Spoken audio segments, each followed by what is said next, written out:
The stories that follow are true, told by the people involved and sometimes using actors to reconstruct scenes.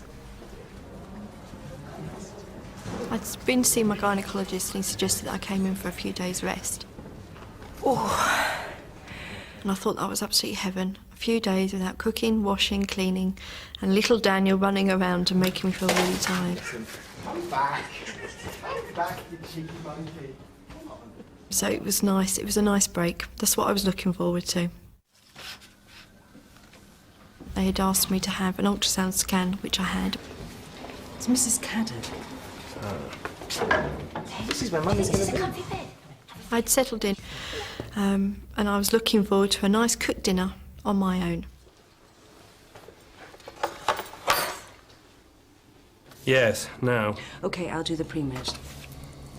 Oh, my God, they're serving dinner. Lovely, thanks. Don't eat. What?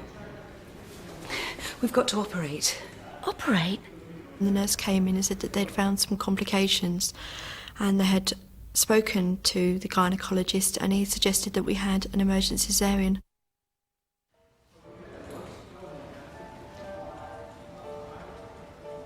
It went fine, Mrs. Caddock. What? You've got a little boy. What? It's a boy. Well, where is it? As I was being wheeled through the double doors into the intensive care unit, you could hear all the bleeping of the machines. And then all of a sudden, they take you into this tiny little cubicle, and in this incubator with this baby, they called, well, this was mine.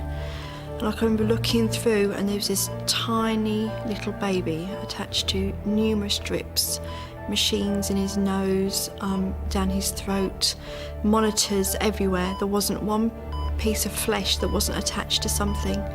And I just felt totally terrified. I wanted to turn away. I just didn't know how to feel, how to actually respect him, love him or anything.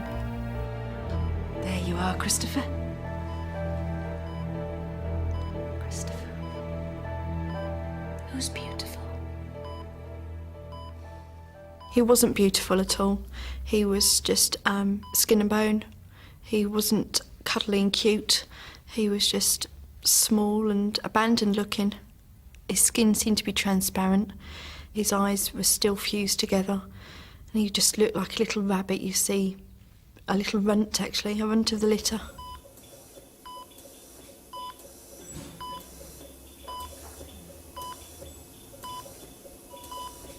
After the first couple of days, Christopher's lungs collapsed, so he had chest drains inserted to keep his lungs inflated so he could breathe. Christopher's going to be in the incubator. Things dramatically deteriorated. He had a massive brain hemorrhage, which was a total imbalance, really. And we were faced with the next 24 hours. He would either die, or the best we could have ever expected from him was a severely disabled child. Oh, God. And then he acquired hydrocephalus, which is water on the brain. I felt he was suffering too much for a child that had only just been brought into this world. Right from the beginning, he had to struggle. And with the brain hemorrhage and his hydrocephalus, it just seemed too much. I felt he was struggling too much and in too much pain. It was absolutely a desperate state that I actually got to, and it didn't seem to be any hope at the end of the tunnel. I can remember going back and sitting there night after night watching him fight it, looking his fight for life, and I just wanted to switch the machine off.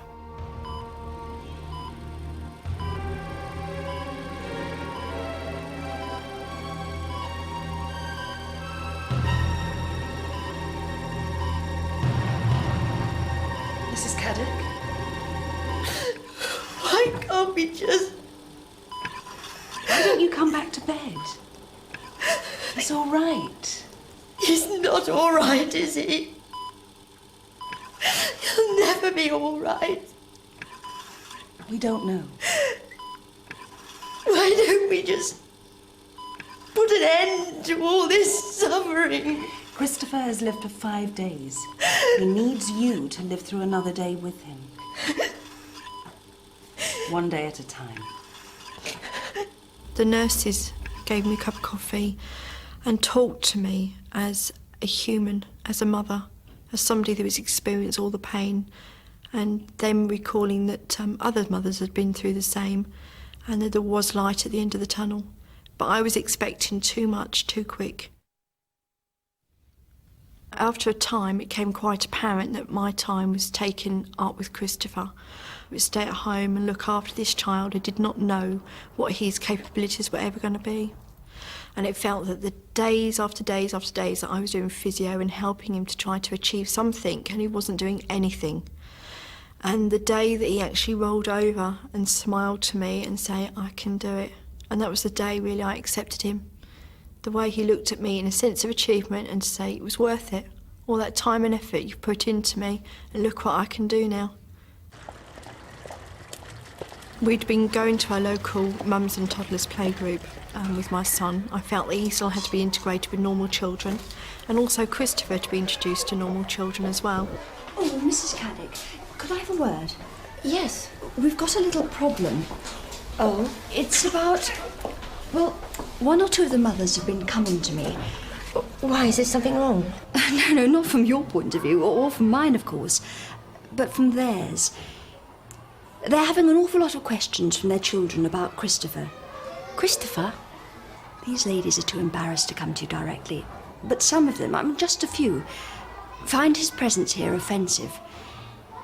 Which is why I think it would be best for all concerned if you didn't bring your child here anymore.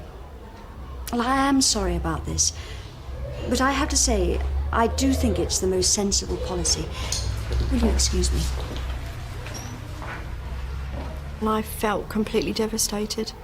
I felt that we were just being chosen to say, you've got to spend your life on your own. Don't come into society, don't let us look at him. He wanted to go to a mainstream nursery with proper children. He wanted to play, he wanted to be normal. And I owed it to him. I thought society owed him to be integrated with normal children. We achieved the step. He then went into mainstream school full-time, stayed for school dinners. That was the biggest achievement for him. He wanted to take his own plates and choose his own dinners, which was nice. And he's just seemed to have grown. His achievements, he sets his own achievements, his own targets, and he gets there. And he's proud of himself when he does. Well, today Christopher is 8 years old. He's in mainstream school. He's the most happiest little boy I know. He's got the inclination to go out and make a very good life for himself. He's just got sociable attitude. He responds well to his peers, and everybody's very, very pleased with him, including his school. He's doing very, very well, and it's a good job that 8 years ago no one ever took me seriously and wanted his life to end, and they gave me the encouragement to carry on with him.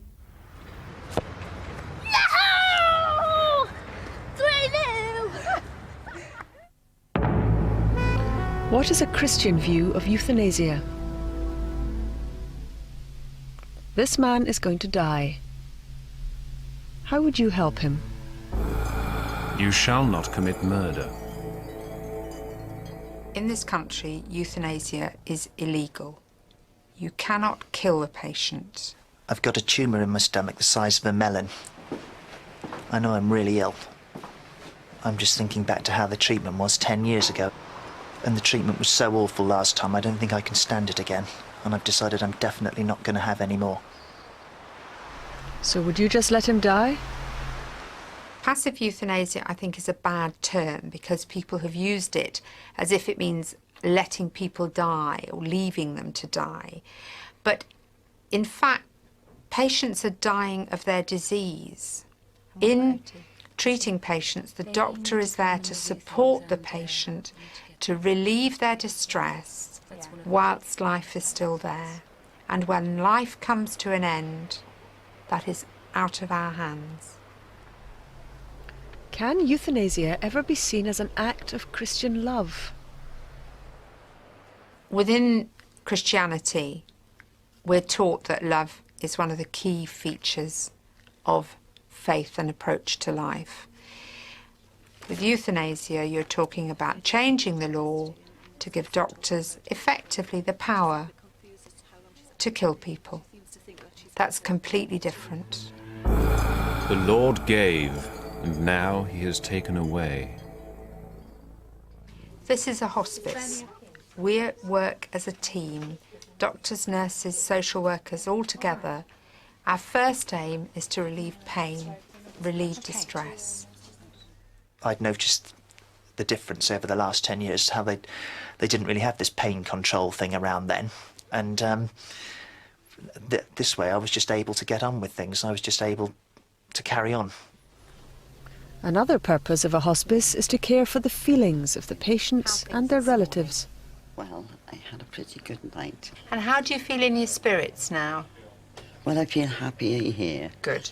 which my son noticed last night. Right, the family notice you better. They noticed it last night, and they've all noticed. My son even said to me, Mum, I can't come in today, but I'm going happier to work today. Right. Hospices also aim to help patients and their families to face up to death. Hello, Hunt Office, what can I help you? Sarah's a volunteer who comes into the hospice in her spare time. She's 18 and studying for her A-levels. I've been working here every Saturday morning for about a year now. It's made me appreciate my own life and my own health a lot more, working with people who are terminally ill. And that sounds really, really miserable, but there are jolly points to it as well. It's not all really gloomy. For example, this cabinet looks as though it's got medicine in it, but in fact it's got something completely different in it.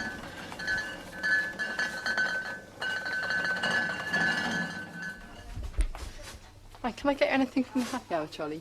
Glass of beer. Glass of beer, okay. Right. This is a happy hour trolley. We take it around to the patients twice a day, and they can choose any alcoholic drink they want. I think that working here has really made me face the reality of death.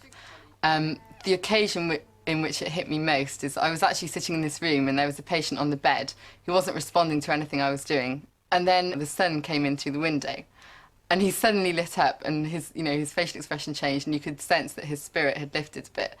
And he started talking about the sun and how wonderful it was. And I was really surprised because I thought he wasn't able to speak. I think that really taught me how, when you're at death's door, so to speak, then little things take on great importance. Richard's pain relief was so good he didn't realise or accept how ill he was. We knew Richard was 2 days away from death. We knew that we could treat him, but he had to want to be treated. If the patient says to me that they still want out, then there's got to be a reason for it. And I need to go back and talk to that patient and go back over things again and find out why. And it may be that I haven't addressed something which is important that we need to go back and look at. And luckily it wasn't too late for me, but it wasn't till the actual last minute that I did change my mind, and if I'd left it any later, I probably wouldn't be here today. I started being really sick, and Dr. Finlay persuaded me that the best way to stop being sick was to go in and have this chemotherapy, and that it wouldn't be so bad after all. Do you think, Richard, that's the first time you really believed that you were going to die within a couple of days if we didn't treat you with chemo? I think it was, yeah. And up until that point, it was as if it might never happen. That's it, yeah. Well, I didn't feel ill or anything, so I didn't really believe it was that close, you know. I wasn't really thinking along those lines at all. I just thought I'd be going on the way I am for a while longer. Richard, I think one thing perhaps that I learnt from you is that people change their minds and you can't predict what you're going to think the following day. Yeah, you really don't know until the last minute what reactions you're going to take or what actions you're going to take. And it's nice to have you here today. Well, thank you very much. Nice to be here. What is a Jewish view of euthanasia?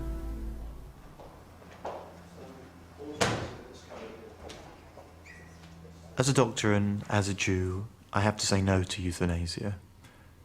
As a doctor, I can't agree with euthanasia because I believe that there are alternatives to euthanasia. As a Jew, I can't agree with it because it is against Jewish teachings and against God's will. And it would seem that I have no problem there, but unfortunately, that's not the case. Judaism quite clearly states that it's the responsibility and duty of a doctor and anyone caring for somebody to help them live for as long as possible. It's only God who can determine how long a patient has to live. I, the Lord, am your healer. Human life is valued so highly because it's a gift of God and because we are created in the image of God. And like God, the value of life is immeasurable. So every part, whether it be a second or whether it be of 70 years, is of the same worth. This means that fundamentally, for Jews, it is the duty of doctors to help to lengthen life for as long as possible. However, what's less widely known is that also within Judaism there is a concept that it is right not to prolong death. If a person is dying, and because someone near his house is chopping wood, the soul cannot depart, then one should stop the noise of chopping. This leaves us with a dilemma. We need to do everything in our powers to prolong a life. However, we must also do nothing to prolong the process of dying. The real difficulty, of course, is to define when a person is dying. At what point can we say this person is now on their deathbed? Do we say that that happens from the moment that they are told that they have an incurable illness? Or is it at the time when they become unconscious? Or is it as they breathe their last breath? Okay, what else have you got? Jews debate dilemmas like this using quotes from holy books. In this way, they try and come to a new understanding. Obviously, Judaism couldn't say that we withhold all life-prolonging treatments at the moment that they're told that they have an incurable illness. That may be months or years from the time that they die. However, are we really saying that all life-prolonging treatments should be given right up until their last breath? I believe that there's a point in a patient's illness where they become so sick that what's more important is to maintain their dignity and preserve their comfort rather than attempting futile medical treatments to lengthen their life. I base these views on researching the Jewish texts, and I've written a paper that I hope will be widely distributed amongst Jewish circles to open debate on this subject. But Jewish or not, this issue is very important to us all, to make us think about how we treat patients who are dying. Death, after all, is a natural event, and it's part of everyone's life cycle. A basic foundation of Judaism is the afterlife, and therefore this enables us to view death, I believe, not as a defeat.